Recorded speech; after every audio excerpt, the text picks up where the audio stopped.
Okay, so I'm checking out of the burger joint, or it's called Oasis Cafe. They serve Ethiopian and Eritrean food. It's a black owned restaurant. They got really good coffee as well.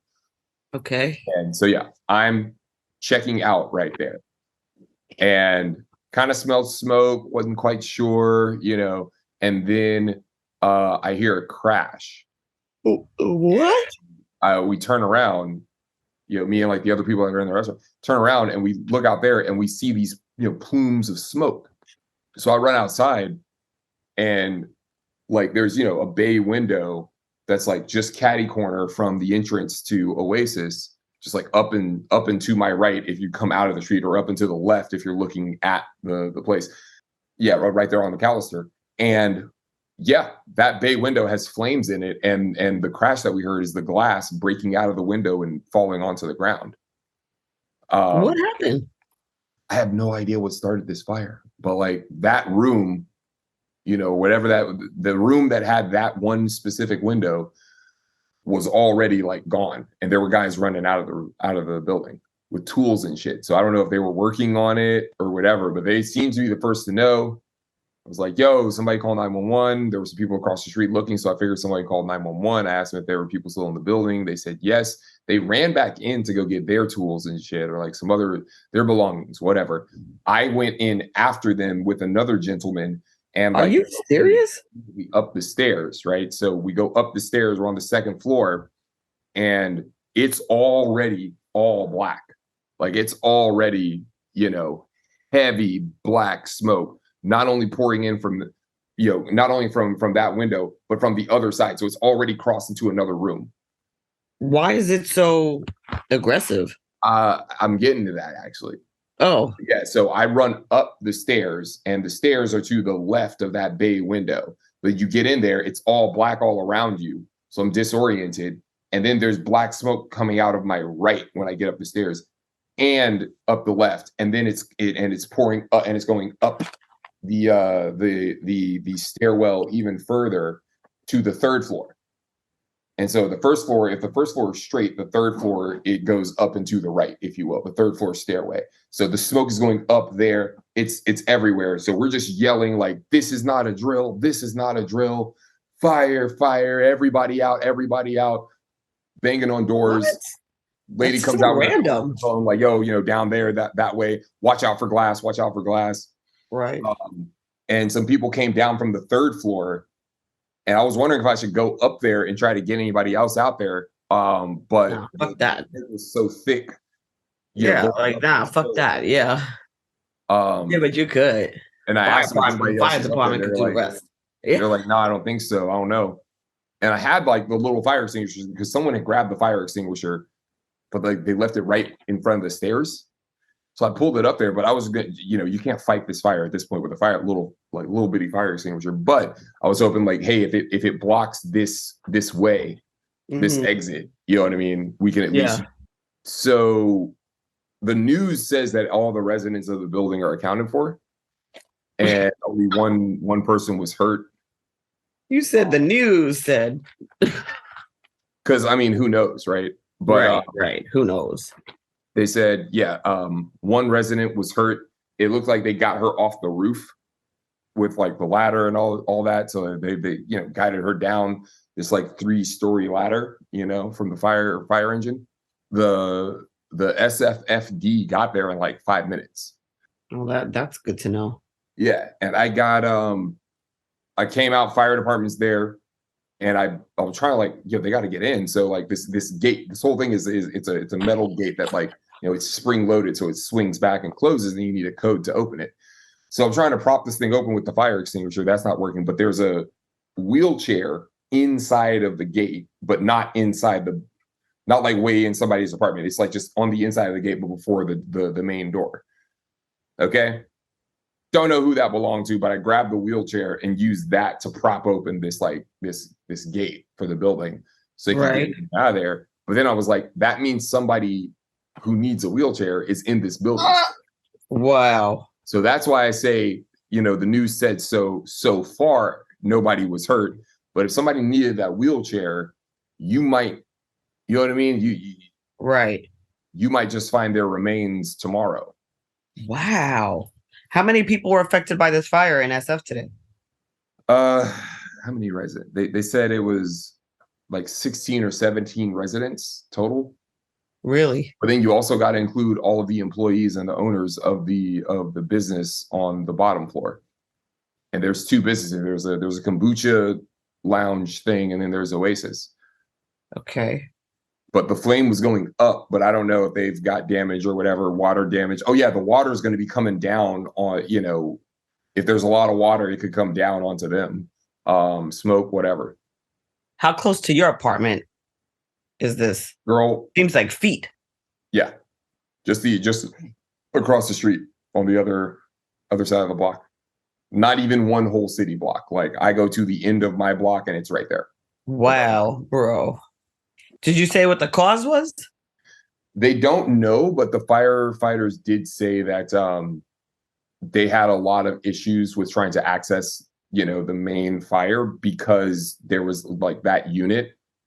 Basically, there was a bunch of shit in there that was emblematic or indicative of hoarding.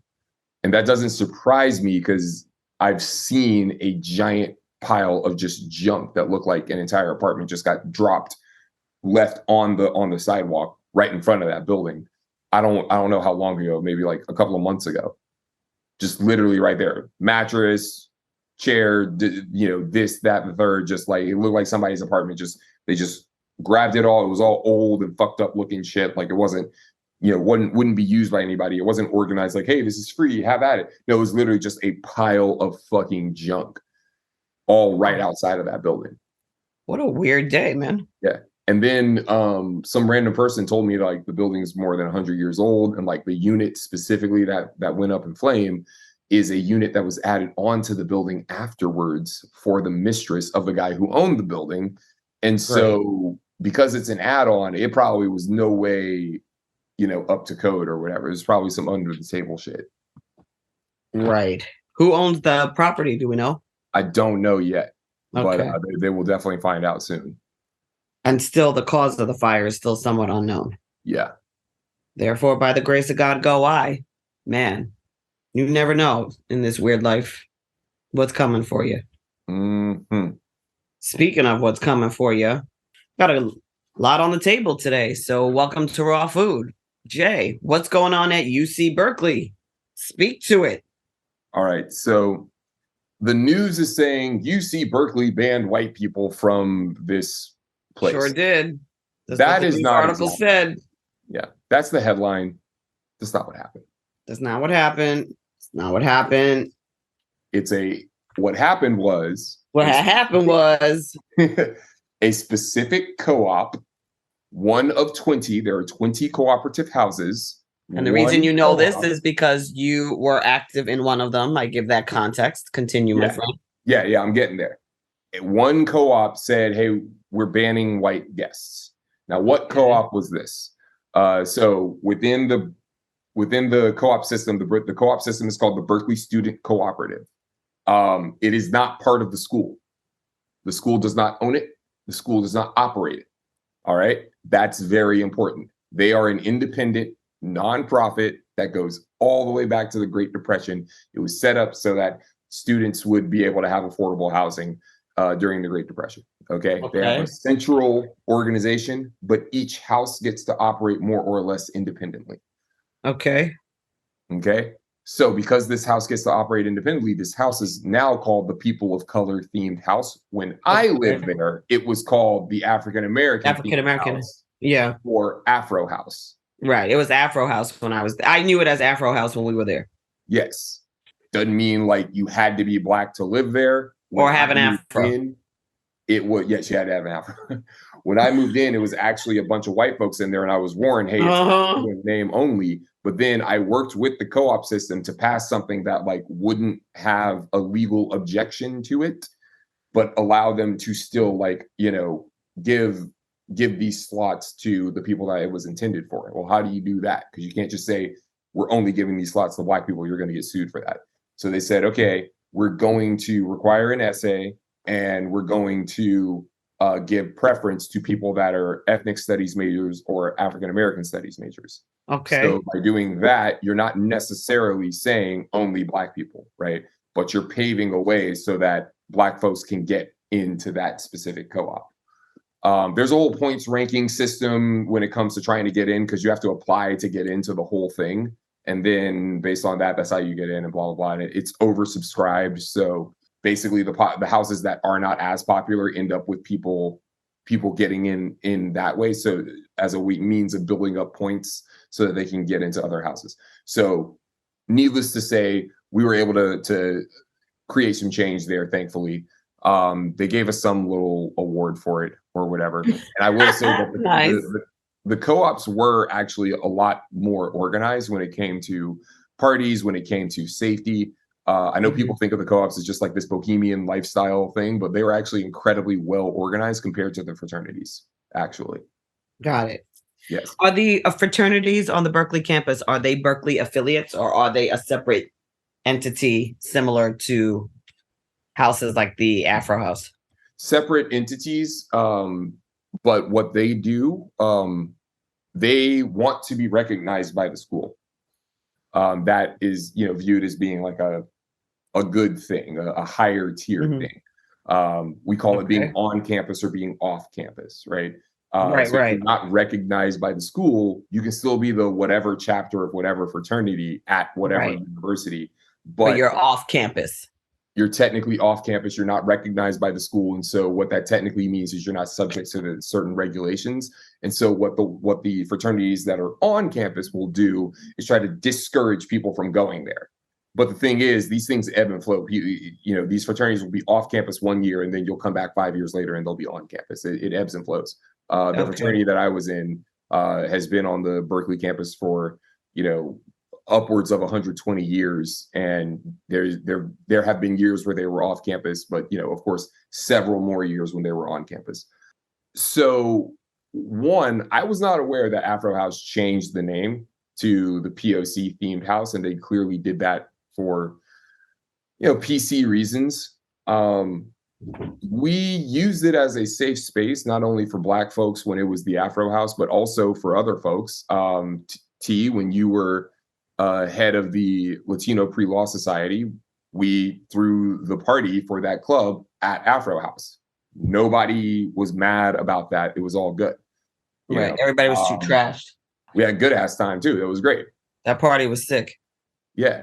We've been able to, that house has hosted parties for the football team, the basketball team, because the Black fraternities and sororities do not have housing on campus. The only what's up with that? Speak to that. What's that about? Well, the Black Greek orgs in the Bay Area in general, first of all, none of them have houses. Whack. And they are Bay Area chapters. A lot of them are Bay Area chapters instead of Berkeley chapters, with the exception of like the Alphas, and I want to say the AKAs. I'm not sure if the Kappas moved to a Berkeley only chapter, but I know like the Omegas, several others are like there. It's an entire Bay Area chapter rather than just the Cal campus. And yeah, they just don't have the funding to buy a house in the Bay Area. I mean, these houses were all bought 100 years ago. Right. Hence, built 100 years ago. Right. Hence that whole Harvard legacy discussion that we did that shows how the decades ago funding still permeates access to resources now. Yeah. Plus, they're just much, much larger, and they have more funding in general, right? Right. So the bigger you are, the more access to capital you have, the better chance of you getting like a fat bank loan or whatever to buy a building or renovate it or whatever.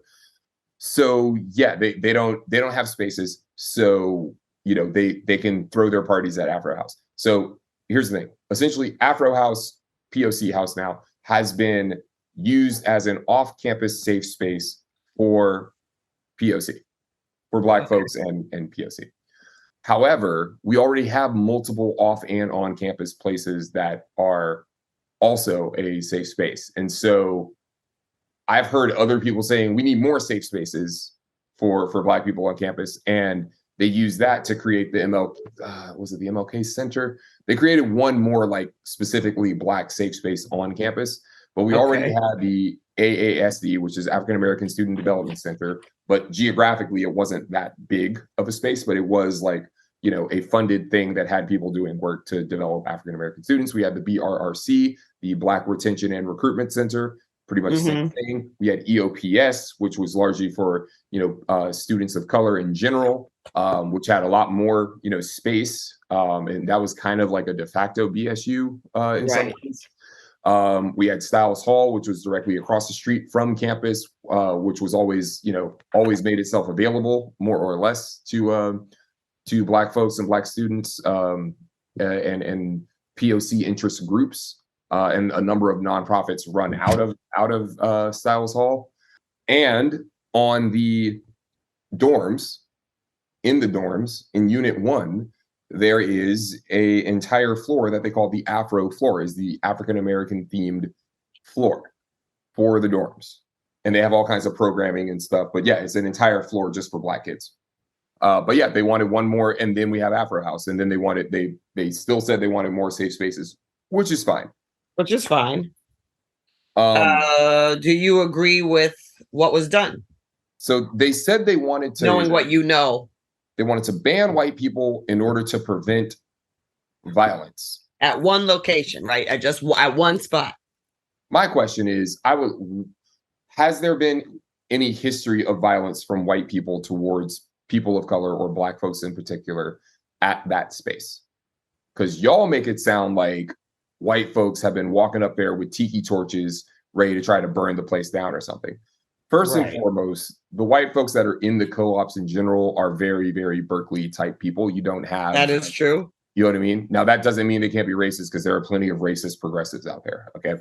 That doesn't mean they're not... Especially in Berkeley. Right, because the home ownership for Blacks in Berkeley is under 10%. So there's an equity issue there. Yes, absolutely. But at the same time, like, the people I lived with when I was there, recognized that there was a problem, that like me and one other person were the only Black people in this house of 18 or 19 people. And I challenged them, like, hey, this means giving up your spot and going somewhere else. And they understood that, right? And they were okay with that. Right. And so I don't necessarily know. From my experience, it doesn't seem like it's necessary to say this, because everyone picture the Berkeley campus is on a giant hill. To get to Afro House, you have to walk all the way up a hill. It is out of the way. Okay. Right. It's not really near anything but the stadium, which has a new entrance that is a lot more convenient. Okay. So the idea that anybody's going all the way up there to bring any kind of physical violence to Black people, I haven't heard of that happening before. Well, they're going to have to be fit, because that's a long hill. Right. And it's a long hill. They better be pretty fit. Yeah.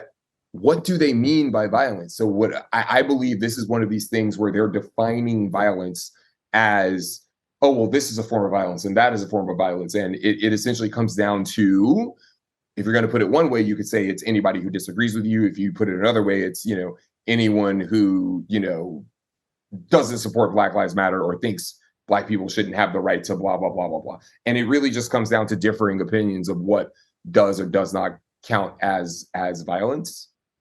And I can get into examples of how emotions can inflame these things on the Berkeley campus, particularly with Black students at Berkeley, because culturally, a lot of people come to Berkeley looking to get their 60s fix. A lot of people, when they get to Berkeley, they want to make a name for themselves as a radical activist / influencer. Right. And they want to be seen on the news going crazy at Berkeley. Yes.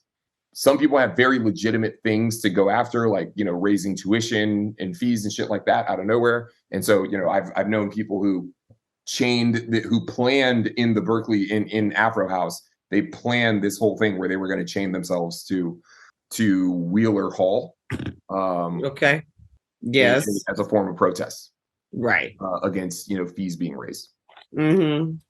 But I've also seen people, on the Afro floor accuse a fraternity of being racist and bringing violence against them because somebody hung a zombie outside of a papier-mâché zombie outside of a window across the street at a fraternity when they were doing a haunted house. This was like the day of Halloween. It was for their haunted house. There's literally all kinds of other haunted house decorations. This giant sign, come to our haunted house, da da da. And the zombie wasn't even black, it was blue, but it was hung, right? It had a noose around it. And because it was facing the street, which is, and the dorm, the Afro floor is across the street. These people on the Afro floor thought this was an attack against them. And it doesn't help that they're all told that all the fraternities are racist when they walk in. This particular fraternity was majority Asians and Indians, many of whom are not even familiar with the history of what goes on in this country. A lot of them are first generation. Okay. Does that mean they're not racist? Not necessarily, but does that mean they would go out of their way to make a paper mache, doll and hang it out of a window? Do you really think they hate niggas that much? People who barely speak English and don't know any of our history and never heard of the Ku Klux Klan? Like, right. It's a bit of a reach to say, it was facing the Afro floor in Unit 1. They wanted us to see it. No, dude, they wanted everyone to see it because it's facing the street. So little shit like that happens a lot on the Cal campus. And I think this is just one of those things. Do I agree or disagree? Well, when I was there, we had guest speakers. People in the African American Studies department would come and give lectures. Some people in that department were white, and they came as a guest to give really, really interesting lectures. And they talked about, hey, why aren't there more white people, studying African American studies? These are people with literally PhDs in African American studies teaching on the Cal campus. Okay, Professor Cohen, who did his undergrad work at Yale. I took race in film with him on the Cal campus. It's one of my favorite classes to ever take. Okay, this guy came and gave a guest lecture. Under this rule, this professor, who was beloved on the Cal campus and has incredible credentials and teaches an awesome class and everybody likes it. This professor, who has a black wife and children who are half black, would not be allowed to come to this house. Right. Even if he were invited by another person. Same thing when it comes to people that were GSIs, grad students, getting their PhD in African American studies. I invited another guy, I believe his first name was Chris. I can look up what his last name was, but he was getting his PhD in African American studies, did his undergrad at Harvard, white guy who was going to also come in and talk about, some very interesting stuff. He just happens to be white, but it was really cool. This guy was getting a PhD in AFM. Now, did I only invite white people? No, I invited, all kinds of people, anybody who had cool ideas that I figured folks would be interested in. I invited them. Now, why am I saying I did this? Because I was the social chair, just so y'all understand why. I was responsible for programming and shit. So on one side, you can say, well, these white people should understand that they're not allowed to do this. You should just find another avenue. I get that. On the other hand, I'm also wondering, how much of this is actually necessary and how much of this is just people wanting to make a name for themselves. So I disagree with it, but I don't believe that disagreement should necessarily mean the school should come in or the co-op system should come in and force them to change it. I still believe in house autonomy over everything. Why is that? I believe the house should be able to make their rules. And if that's a rule they want, that is fine. And it is up to the people in the house to make a stronger argument to change that rule. And I believe this is just going to be a rule for a year or two. And then other students are going to come in and say, you know what, this is dumb. And they'll vote to change it. It's not a permanent rule. They can change it at any point in time.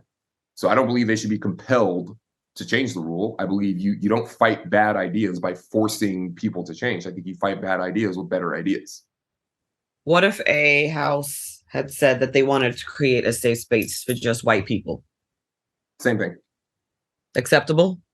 I don't think that would be allowed to fly, practically speaking. But as far as I'm concerned, if a house votes for that, house autonomy should overrule everything. Now, I believe, the rest of the cooperative system would boycott your party so you can't raise any more money.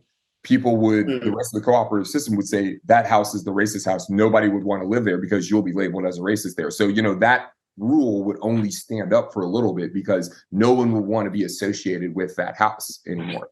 You're allowed to do that and adopt your rule, but other people are allowed to have their reaction to it.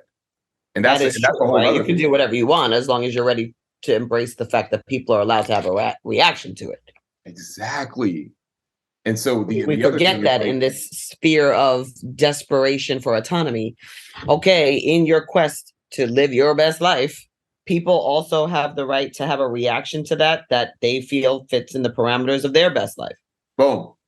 Right? Like, to Dave Chappelle's point, my verbal hero, I mean, to what extent do I have to be involved in your self-expression? And is there a price for that self-expression if that self-expression tramples on what feels like the freedom of others? That's a very good point. And what is the need for another safe space? Like, so the house that's going to do this safe space from whites on the Berkeley campus, what type of discussions are had there that the need for no white people is understandable or acceptable? One thing is, like, white folks weren't even coming there unless they were invited anyway. Right. You know what I mean? And I would love to know give me the example of the thing that kicked this off. Did somebody have a white guest and then they had a discussion and the discussion turned into a yelling match because they disagreed with something that somebody said? Right. And we also have to learn that just because somebody disagrees with you doesn't mean you're unsafe. Thank you. They disagree with you. It doesn't mean that they're a card-carrying KKK member who's, plotting to kidnap you and toss you into the woods to hunt you. I mean, we've got to understand that there's gradients to this shit. Yeah. Are you so far left that you need to be protected from people who might be center left because they might disagree with you on like 1% or 10% of issues and they agree with you with 80 to 90% of everything else? Right. Like, what qualifies someone to say I am unsafe? I mean, what type of language has to be used? Because it seemed like that language that people accuse of being unsafe, it just seems like a lot of the time it's just somebody disagreeing with you. Like, you're not unsafe just because someone disagreed with you. Now, if that agreement is compounded by them supporting a right of someone being taken away, that's a different conversation. But if somebody just simply disagrees with your perspective on something, you can't necessarily assume that you are now unsafe, that you are in some way threatened. Right. And if we just keep surrounding ourselves with people who think like us, how does anybody learn anything? And if you can only operate in a safe space where there are no white people, then you should have gone to an HBCU. If you are so incapacitated, so triggered to the point where you feel like white people being around you is in and of itself a form of violence, and white people who might disagree with you is a form of violence, to the point where you are so uncomfortable, you're so triggered that you need to be protected from this at all times. You need a Black only space, and that's the only way you can operate. You should have sought out a Black only space. We have those. We have several of them. They're called HBCUs. That's true. That is true. But how are we supposed to move the needle on the dialogue if all we do is surround ourselves with people who think like us?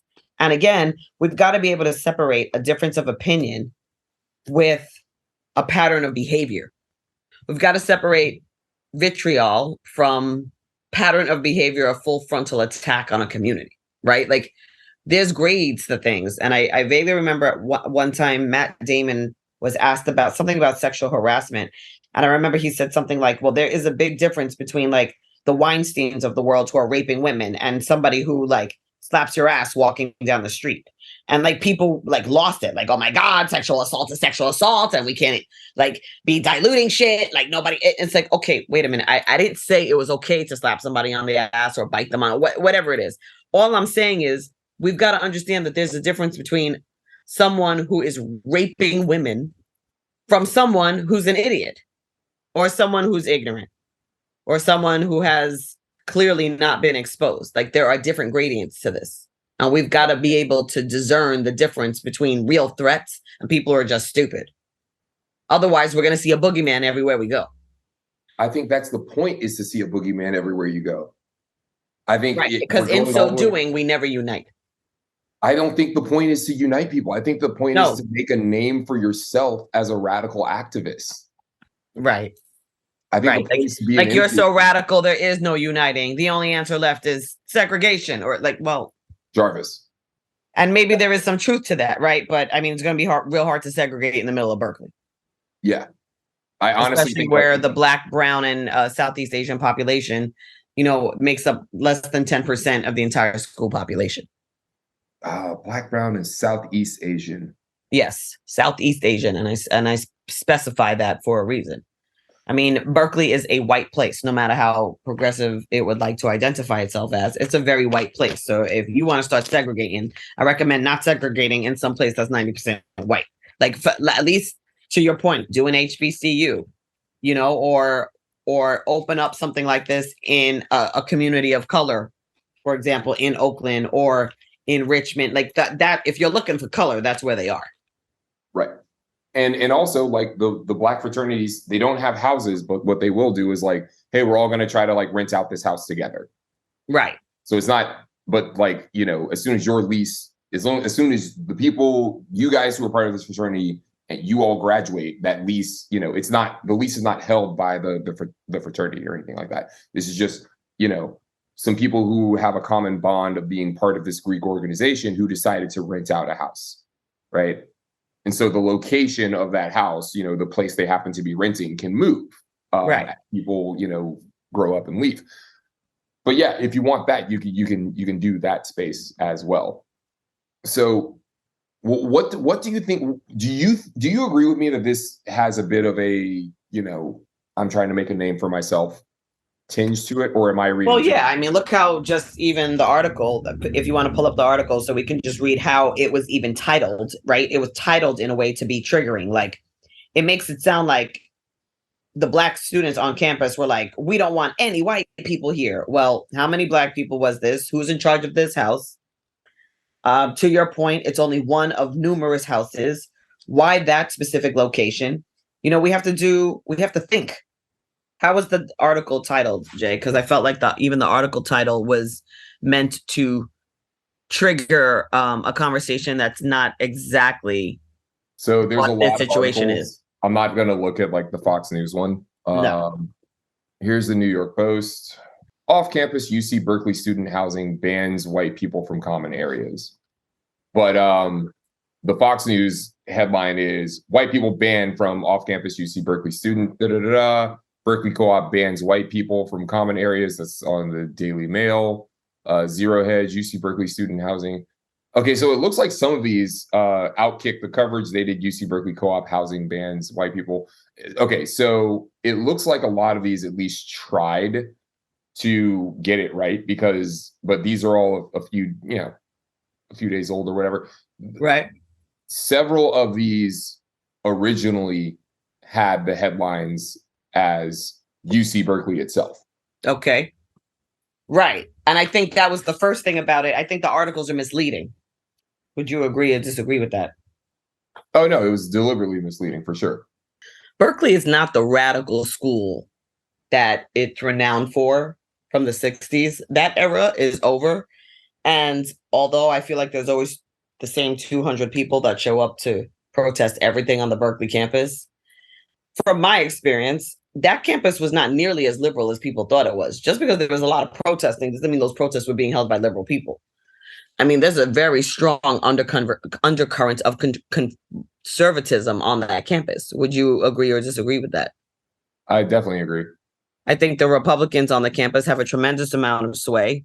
The teachers are not as liberal as people think. I mean, from my experience when we were there, most of the protests that occurred there, most of the professors did not get involved in the protests and that sort of thing. So I feel like it has this reputation of like all the professors being like liberals and, you know, the tree huggers and it's really, that wasn't really my experience there.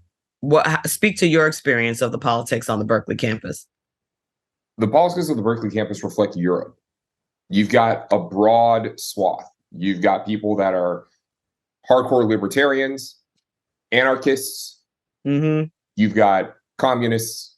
You've got revolutionary communists, socialists, democratic socialists, and then just your plain Jane Democrats and your plain Jane Republicans. It's not that the campus in and of itself is, exclusively a whole bunch of hippies that want to burn down capitalism and all of that.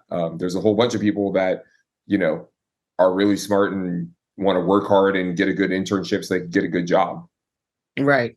There's people who join organizations that invest money. There are multiple investment clubs. I started an investment club there. With Arian and Ioannis. There's everything there. There are also folks who they'll sit down and talk about revolution. I think that's the cool part about the Cal campus is you have a broad swath. You don't just have two flavors, Democrat and Republican, of everything. You got plenty of Democrats who disagree. You got plenty of left-leaning people who disagree on a lot of things. In fact, the biggest political club on the Berkeley campus is the Republican Club. Why? Because they're all in one club. Right.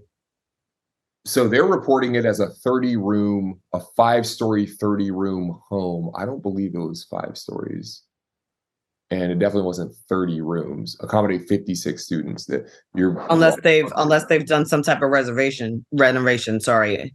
Yeah. And increase the property space from our time there. Yeah. So this post goes all the way back to August 15th. No. So it's one outlet got it before everyone else, called the College Fix. They were the first ones to report it, I guess. And then everybody else jumped on it over the weekend. And this all started because someone posted on Reddit the rules from one of the co-ops of things that we might want to note. Person of color themed house, 5-story, 30-room home that can accommodate up to 56 students exists to serve low-income, first-generation, immigrant, and marginalized students.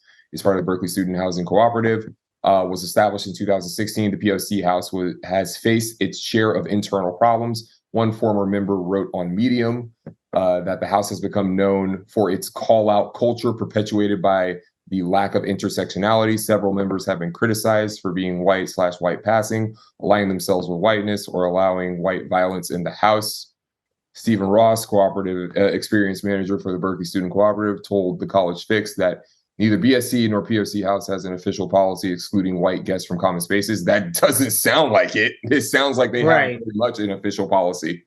He says white people can and do live in the POC House, but the focus for POC House is providing a safe and supportive living environment for people of color. Noted that each of the 20 BSC houses have their own culture and practices that develop over time. At POC House, members actively work towards not making whiteness central to the experience for members living in the house. What does that even mean? Right. We're getting too hung up on the small stuff, and we're losing the focus. We're losing the goal. Says people of color have been negatively impacted by past events like racist and discriminatory remarks made by Trump and police killings, in addition to facing daily experiences of covert and overt racism. And none of that gets changed by living at this house. Right. I guess if you're assuming that if you live anywhere else, you're just going to be you're going to deal with a ton of microaggressions living with anybody else on campus. That's I feel sad for you. At the same time, I do understand, when people are living in apartment housing and you don't know any of your neighbors. It's true. You're away to college for the first time. You might not have exposure to college campuses. You might be meeting. I mean, I met people at Berkeley. I met white people at Berkeley who had never met Black people before until Berkeley, which I was astounded by, because coming from a city, I don't know how you could ever walk this planet and not meet someone from almost every racial group. But to my surprise, there's a lot of areas in California that are predominantly white, where if that's what if that's the area you lived in, that's where your family's from, that's where you went to school. I learned quicker than I had imagined that there were quite a few people at Berkeley who had no exposure to any ethnicity or people of color until Berkeley. So their understanding of these racial groups is based on what they've seen on TV. Right. And you can tell based on their comments in the classroom sometimes. Quick point of information. I think what I read earlier was wrong. And this actually is at Castro, not Afro House. Castro House is right next to Afro. It's down the street. It's also on Prospect, and it's Okay. up the street of it. So that's why the dimensions seem wrong to me. Okay, so it is not, we stand corrected. It was not the Afro House of old during our era at Berkeley, which was between 2009 and 2011. Well, I was there till 2014, technically 15, but yeah. Okay. That So era. we changed it from Castro to POC. So interesting. So we have a POC themed house and we have Afro House, and they're down the street from each other. Mm-hmm. It used to be called Castro. Okay, that's why it sounds so big. Yeah, because Castro was a lot bigger. I mean, one of the biggest leaders on campus lived at Castro. This dude who was in a wheelchair and was like a student senator and shit. I'm forgetting his name, but he was always super cool. Give him a little fist bump. Yes, he happened to be a white guy, but he was very much all about bringing people together. One of the most beloved people, honestly, in the co-ops at that time. Okay, so yeah, this doesn't change anything in terms of how I feel about it. It sounds like we still have the Afro House going, so that's cool. However, everything that you and I have just said, I believe it still stands. Okay. Yeah. I totally get the idea of microaggressions especially when you're living with people that you don't know and you want to avoid that. That's cool to have the safe space. But to say that like nobody else can have a guest who's white there. Right. How about you just say, hey, don't bring anybody over here who's going to start a problem or be an asshole. Right. And we've got to differentiate between somebody who's an asshole and somebody who's a racist. Yeah. Or couldn't you just say, hey, like, let's have a common courtesy rule where, hey, if there's a heated discussion and somebody's a guest, if we ask them to leave, you need to ask them to leave and don't put up a fight about it. We don't necessarily need all these rules to get around to essentially just find a way of spelling out, don't be a dick a million different ways. We don't need a million rules for that. Just don't be a dick. No. And we've got to be able, again, to differentiate between somebody who's a dick, somebody who's a racist, someone who shows a pattern of behavior, somebody who's a card-carrying Klansman, somebody who's ignorant and unexposed. These are different things. There are different intentions behind them, and those intentions matter. They matter in a court of law. They should matter in our dialogue and our social cultures. Yeah.